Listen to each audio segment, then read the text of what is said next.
Testing of Hyundai HGN08 air circuit breaker.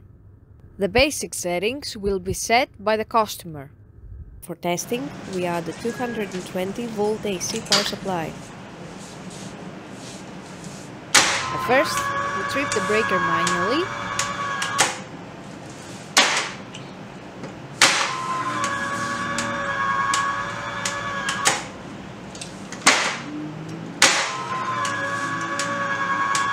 Then we trip the breaker with the help of a UVP.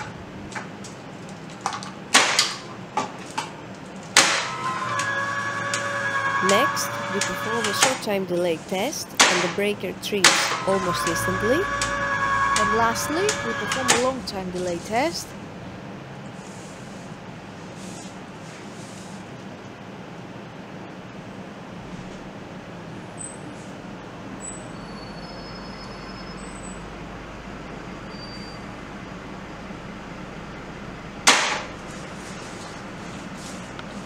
It is now clear that the air circuit breaker is working successfully and is ready to be delivered to the customer.